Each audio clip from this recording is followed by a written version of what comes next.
नमस्कार। कार्यक्रम स्थानीय जनसरोकारमा तपाईलाई स्वागत छ। म नवीन धमला।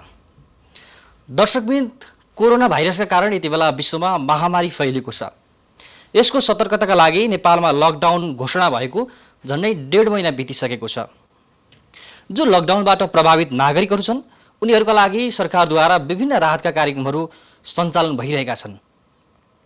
यति बेला स्थानीय सरकार उच्च सतर्कताका साथ कोरोना रोकथाम, नियन्त्रण र राहत वितरणमा लागि परिरहेका छन्। स्थानीय सरकारको कोरोना विरुद्धको अभियान, यसको सतर्कताका लागि भइरहेको पहल कदमी र देखिएका चुनौतीमा केन्द्रित रहेर संवाद गर्नेछु। आउनुहोस् आजका अतिथि नगरपालिका सङ्घका अध्यक्ष तथा धुलीखेल नगरपालिकाका मेयर अशोक बेन्जुलाई स्वागत गरौँ। स्वागत छ यहाँलाई। धन्यवाद। तपाईँ नगरपालिका सङ्घको नेतृत्व गर्नुहुन्छ। यो विषम परिस्थितिमा नगरपालिका सङ्घले के गर्दैछ? अब नेपाल नगरपालिका सङ्घ चाहिँ नेपाल सरकारले अहिले गठन गरेको यो कोभिड रोग व्यवस्थापन जुन उप प्रधानमन्त्री तथा रक्षा मन्त्रीजीको अध्यक्षतामा भएको कमिटीको सदस्य पनि छ र यसले केन्द्रीय तहमा बन्ने नीति निर्माण र योजनाहरूमा साझेदारी र आफ्नो सहभागिता जनाएको छ र त्यसै अनुरूप सबै स्थानीय तहहरूको लकडाउन पछिको कोरोना रोग नियन्त्रणका लागि स्वास्थ्यको प्रचारात्मक काम, उपचारात्मक काम, क्वारेन्टाइन निर्माण गर्ने काम, कतिपय ठाउँमा आइसोलेसन बनाउने काम र स्थानीय तहका जनताहरूको आपूर्ति व्यवस्थापन गर्ने कुरा र जनताहरूलाई अहिलेको यो महामारीबाट सुरक्षित रहने कुरामा नगरपालिकाहरूले भूमिका निर्वाह गरेको छ। यो भूमिका निर्वाह गर्दा यसको लागि नगरपालिकासँग एउटा केन्द्रीय संस्था भएको हुनाले यसले चाहिँ 7वटा प्रदेशका प्रदेश कमिटीहरू मार्फत सबै स्थानीय तहहरूमा सल्लाह सुझाव निर्देशन र केही हामीले नीतिगत कामहरू पनि गरेका छौँ। जस्तो विदेशबाट आएका जति पनि मानिसहरू छन् उनीहरूको नगरपालिकाले रेकर्ड राख्ने, त्यो राखेको रेकर्डको आधारमा चाहिँ धुलीखेल हस्पिटलसँग चाहिँ हामीले मेडिकल डाक्टर र मेडिकल स्टुडेन्टहरूलाई यो कोरोना रोग सम्बन्धी जानकारी गराएर उहाँहरू मार्फत प्रत्येक व्यक्तिलाई नै हामीले फोन गरेका छौँ। 145वटा नगरपालिकाभित्रको विदेशबाट आएका मानिसहरूसँग चाहिँ प्रत्यक्ष धुलीखेल हस्पिटल मार्फत चाहिँ नगरपालिका सङ्घले संवाद गरेका छौँ। कहिले आएको, कुन देशबाट आएको, कस्तो अवस्था छ, रोगका लक्षणहरू के छन्, कोरोना सम्बन्धी जानकारी गराउने, आइसोलेसन वा क्वारेन्टाइनको हिसाबले चाहिँ व्यक्तिले अपनाउनु पर्ने सुरक्षाका कुराहरू र उसले चाहिँ समूहगत उपस्थिति नजनाइदिने, कम्तीमा पनि 14-15 दिन चाहिँ उसले छुट्टै बसेर चाहिँ गर्ने कामहरूको हिसाबले हामीले धुलीखेल हस्पिटल थ्रु चाहिँ एउटा चाहिँ काम गरेका छौँ। अर्को एउटा हामीले गरेको के भने यो कोरोना रोगको चाहिँ समस्या आइसकेपछि जुन लकडाउन भयो त्यहाँपछि चाहिँ मानिसहरूको घरमा चाहिँ व्यक्तिको बीच केही मानसिक समस्याहरू पनि देखा परेको हामीसँग चाहिँ त्यस्तो कुराहरू आएको हुनाले हामीले 15 जना प्राविधिक टोली गठन गरेका छौँ, जसले मनोचिकित्सकको परामर्शका लागि र सबै नगरपालिकाहरूले त्यस्तो समस्या पर्यो भने उनीहरू मार्फत चाहिँ मनोपरामर्श दिने कामहरू गरिरहेका छौँ। र 7वटा प्रदेशको मुख्यमन्त्री र केन्द्रीय सरकारलाई अहिलेको यो समस्या समाधान गर्नका लागि स्थानीय सरकारले भरपुर काम गरेको छ। अहिले सायद स्थानीय सरकार नभइदिएको भए, जनप्रतिनिधि नभइदिएको भए यो कोरोना रोगको नियन्त्रण, यसको व्यवस्थापन, यसको चाहिँ राहत वितरण, यसको चाहिँ तथ्याङ्क सङ्कलन र जनचेतना जगाउने कामहरू, लकडाउनलाई अझ व्यवस्थित गर्ने कुरामा धेरै समस्या हुन्थ्यो। तर यति काम गर्नलाई पनि स्थानीय सरकारलाई अलिकति फाइनेन्सियल साझेदारी चाहियो भन्ने हिसाबले हामीले प्रदेश सरकारको मुख्यमन्त्रीज्यूहरूलाई अनुरोध गऱ्यौँ र 20 लाख, 30 लाख, 50 लाख हेरी गाउँ नगरपालिका, महानगरपालिका, सङ्घीय सरकार र प्रदेश सरकारसँग यसरी समन्वय गर्दै हुनुहुन्छ। एकदम सङ्घ सरकारले पनि सबै त होइन, केही हदसम्म मेडिकल इन्स्ट्रुमेन्टहरू र केही बजेटहरू पनि स्थानीय सरकारले पठाए। यो कोअर्डिनेसनको कामहरू चाहिँ हामीले अझ बढी गरिराखेका छौँ। जस्तो कोरोना विरुद्धको अभियान र यसको सतर्कताका लागि स्थानीय सरकारहरूले अहिले के गरिरहेका छन्? अब अहिले स्थानीय सरकारहरूले 5वटा काम गरिरहेका छ। एउटा काम चाहिँ सबभन्दा ठुलो कुरो जनचेतना जगाउने कुरा सँगसँगै तपाईँको चाहिँ आम नागरिकहरूलाई लकडाउनमा व्यवस्थित रूपमा राख्ने काममा नगरपालिकाहरूको, गाउँपालिकाहरूको धेरै ठुलो भूमिका छ। अर्को पाटो भनेको अघि मैले भने राहत सङ्कलन राहतका लागि तथ्याङ्क सङ्कलन गर्ने कुरा र प्रारम्भिक चरणको राहत वितरण गर्ने कामहरू। अर्को तपाईँको चाहिँ बिरामीहरू जो विदेशबाट आएका छन् र अहिले फेरि पछिल्लो चरणमा त नेपालभित्रबाट आएकाहरूको पनि तथ्याङ्क लिने कामहरू अहिले हामीले सुरु गरेका छौँ, ताकि ऊ विराटनगर, धरान इत्यादि ठुल्ठुला सहरहरूबाट चाहिँ गाउँतिर जाँदाखेरि लकडाउन घोषणा भएको अहिले 1.5 महिना भइसक्यो। अहिले पनि स्थानीय सरकारले तथ्याङ्क सङ्कलन गरिरहेको अवस्था छ। होइन, त्यो त यस्तो छ, पछाडि छ स्थानीय सरकार। होइन, स्थानीय सरकार पछाडि र अगाडिको कुरो होइन। अब रातभरि हिँडेर मान्छे आएको छ, हिजो लिएको तथ्याङ्क आज काम लाग्दैन, आज लिएको भोलि काम लाग्दैन, मान्छे थपिएकै छ। त्यो स्थिति भएपछि हामीले तथ्याङ्क त अब लिनै रहनुपर्छ। अब आज भोलि समेत पनि तपाईँको लकडाउन चाहिँ भइराखेको छ, तर हामीले अस्ति मात्र सुन्यौँ होइन, काठमाडौँमा चाहिँ विभिन्न सहरहरू मान्छे आयो। हाम्रो विराटनगरको मेयर साहबले चाहिँ अहिले आलोचनात्मक कुरा पनि राख्नुभयो, भन्दाखेरि यो समस्या छ, त्यसैले यो हामीले लिँदै नलिकन तथ्याङ्क लिएको होइन कि। तर अर्को कुरा यहाँ के जोडिन्छ भने स्थानीय सरकारले अहिले पनि जो विपन्न नागरिकहरू छन्, राहत वितरणका क्रममा विपन्न नागरिकहरूको पहिचान गर्न सकेको छैन, राहत वितरणमा एकरूपता छैन भन्ने नागरिकको गुनासो छ। त्यो गुनासो स्वाभाविकै होला, किनभने देशभरिको सबै गाउँ नगरपालिकाले एउटै मापदण्डमा काम गर्न सक्ने स्थिति नहुन सक्छ, त्यो स्वाभाविक हो।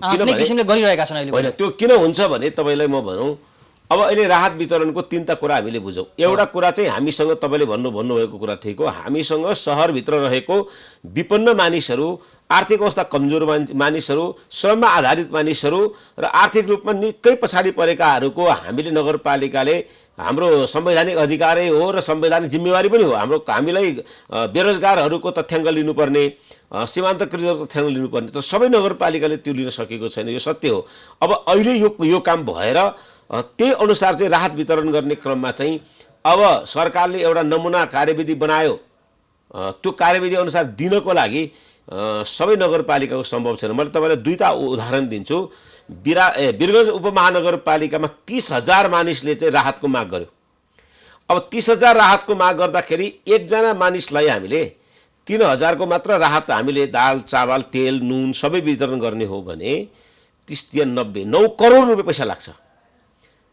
अहिले डोबी नगरपालिकाले जनसङ्ख्या छ उसको घरधुरी 14,693, 13,142 जनालाई चाहिँ राहत वितरण गर्दाखेरि 2 करोड रुपियाँ खर्च भयो र एक चरणको सकेर अहिले दोस्रो चरणको फेरि अर्को 2 करोड भन्दा बढीको दिनुपर्ने स्थिति आउँदा एउटा नगरपालिकाले 4 करोड 5 करोड चाहिँ राहतमै मात्र खर्च म भन्छु। त्यस कारणले गर्दाखेरि कहीँ राहत धेरै दिनुपर्ने स्थिति, कहीँ चाहिँ कम दिनुपर्ने स्थिति, विशेष गरेर शहरी क्षेत्रमा तथ्याङ्क नभएर आइपर्ने समस्या एउटा छ। राहत दिनका लागि पनि नगरपालिका आफ्नै मात्र बजेटले सक्दैन। अहिले राहतका लागि सङ्घ र प्रदेश सरकारले केही पनि बजेट दिएको छैन। त्यस कारणले गर्दा स्थानीयले मात्र दिइराखेको छ। तर मैले के भन्ने गरेको छु भने मेरो सङ्घ र प्रदेशलाई अब राहत वितरणको काम केवल स्थानीय सरकारको मात्र होइन, सङ्घ प्रदेशले 33% को भार बोकेर हामी तिनटै सरकार मिलेर राहतको व्यवस्थापन गर्नुपर्छ, नत्र नगरपालिका र गाउँपालिकामा नसक्ने भयो। त्यसैले त्यो नसक्ने स्थिति पनि त्यहाँ देखा परेको छ। ब्याङ्क बन्द छ होइन, अब पैसा क्यास लिनलाई सम्भव छैन। अनि नगरपालिकामा आएर वडामा आएर चाहिँ राहत माग्छ। राहत चाहिँ पैसा भएर सामान नभएको स्थिति हुनसक्छ, सामान भएर पैसाको जोड गरेर अलिकति कम्प्लिकेटेड चाहिँ। जस्तो मैले अघिको भनाइमा जोड्न खोजेँ, हजुरको भनाइमा आफ्ना पालिकाभित्र बस्ने जो नागरिकहरू छन् कति विपन्न छन् कति सम्पन्न छन् भन्ने अझैसम्म पनि प्रोफाइल निकालेको छैन स्थानीय सरकारले। कति पछि छ? होइन, सबै नगरपालिका र गाउँपालिकाले गर्न सकेका छैन, यो सत्य हो। यसमा कुनै लुकाउनु पर्ने कुरा छैन। अहिले राहत वितरणमा एकरूपता पनि छैन भन्ने कुरा सुनिन्छ, समाचार सार्वजनिक भएको छ। होइन, अब विपन्न वास्तविक विपन्न नागरिकले राहत पाएको अवस्था छैन। होइन, राहत नपाएको भन्ने कुरा त हुँदैन, राहत पाएको छ होइन। समस्या के हो भने सम्पन्न नागरिकले पनि पाए नि त। होइन, अब सम्पन्न र असम्पन्न भन्ने कुरा चाहिँ मलाई के लाग्छ भने एकाध ठाउँमा तलमाथि भयो होला, झुकियो होला, केही भयो होला, नत्र एउटा चाहिँ जनप्रतिनिधिले आफ्नो वडामा भएका नागरिकहरूको वस्तुगत अवस्था छ। किनभने यो तपाईँको सानो कुरा छैन, यो सानो कुरा छैन। राहत दिने कुरा हामीले चाहिँ सही मान्छेलाई दियौँ भने जनताले वास गर्छ, जनप्रतिनिधिको मूल्याङ्कन गर्ने ठाउँ छ।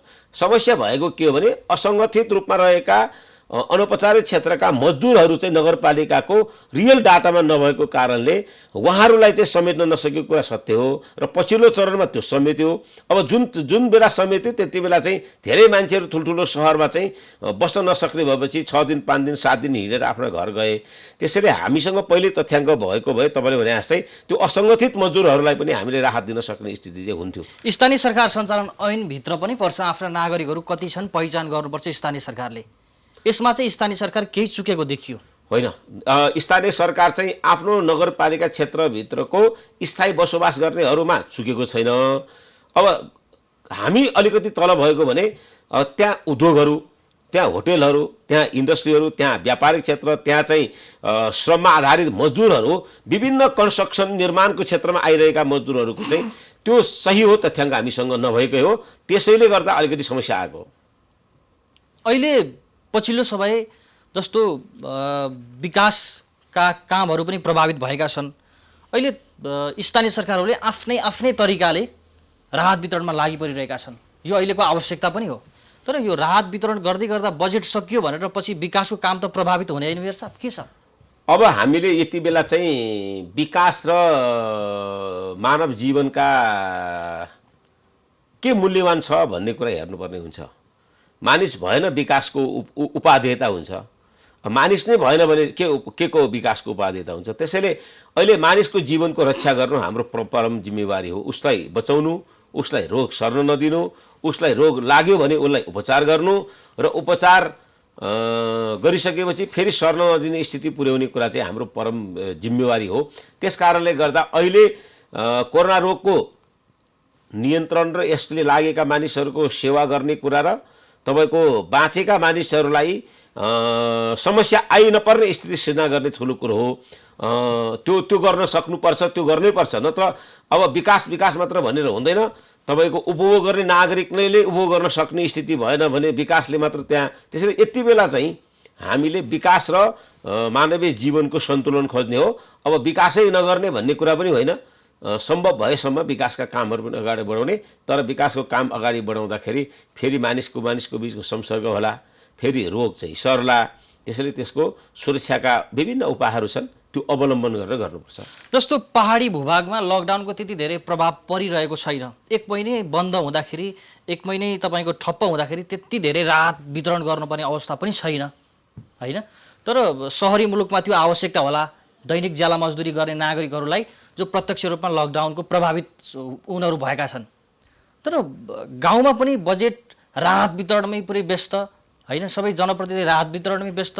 आफ्ना नागरिक रातारात काठमाडौँबाट गाउँ फर्काउने, यो त राज्यको नियम विपरीत, नीति विपरीत भएन र?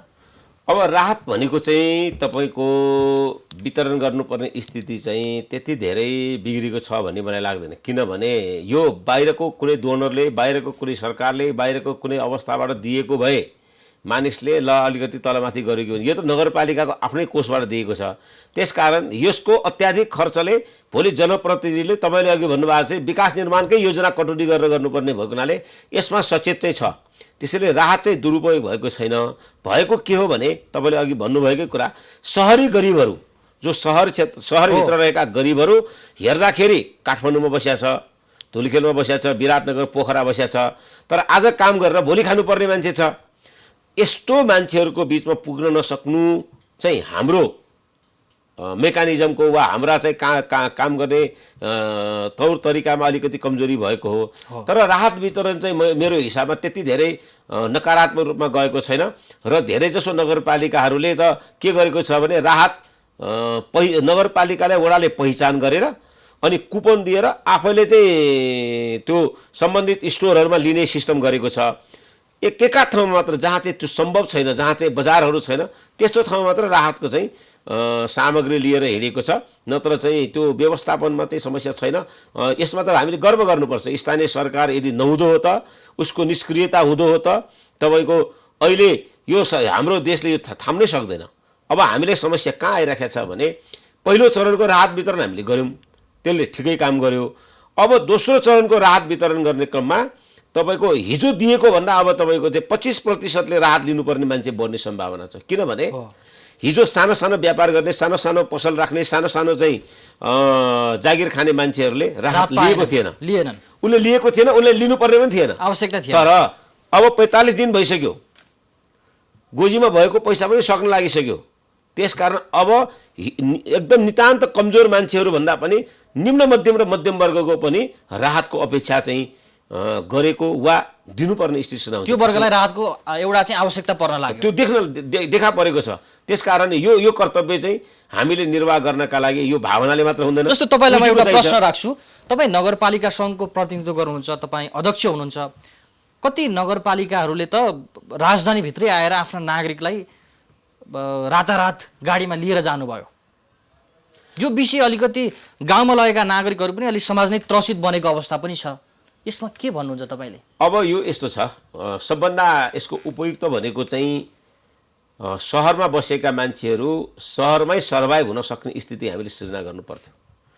काठमाडौँमा बसेका मानिसलाई दाङ, देउखरी, धरान इतरी होइन, गाउँ गाउँमा मान्छे किन गयो, किन लग्यो भन्ने कुरा चाहिँ लकडाउनको अवस्थामा र विशेष यो सङ्क्रमण, यो सर्वारोग भएको कारणले एक मान्छेबाट अर्को मान्छेमा सजिलै सर्ने भएको कारणले यस्तो क्रियाकलाप नगर्न पाए हुन्थ्यो, नहुँदो राम्रो हुन्थ्यो। तर समस्या के हो भने ठुल्ठुलो सहरमा जब सहरी गरिबहरू बाँच्न नसक्ने स्थिति भयो, खानलाई चामल छैन, बाल्नलाई ग्यास छैन, स्थानीय सरकारले दिन सक्दैन, दिन नसकेको होइन, मैले अघि भने त्यो पहुँचमै आइपुगेन, नगरपालिकाको प्रतिनिधि पनि त्यहाँसम्म पुग्न सकेन। उनीहरू पनि हामी यो ठाउँको नागरिक होइन, दिन्छ कि दिँदैन।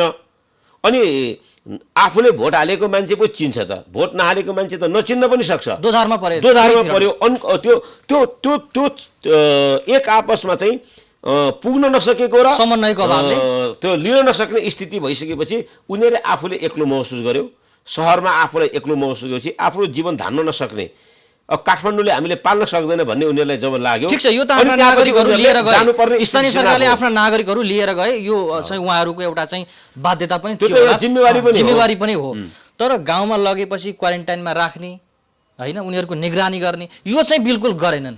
अब सबैले गर्यो त म पनि भन्दिनँ होइन। अब नेपालभरि सबै स्थानीय सरकारहरूको अहिले आएको तथ्याङ्क अनुसार चाहिँ मेयर साहब एउटा पालिकामा तपाईको एउटा पालिकामा 10वटा 15वटा एउटा पालिकामा 10वटा 15वटा क्वारेन्टाइन बनाएको छ। यो जति भन्न सजिलो छ, हामीले काम गर्न गाह्रो छ। कसरी गाह्रो छ भने आज विश्वको सबभन्दा शक्ति सम्पन्न राष्ट्र अमेरिकालाई चाहिँ गाह्रो भइरहेको छ।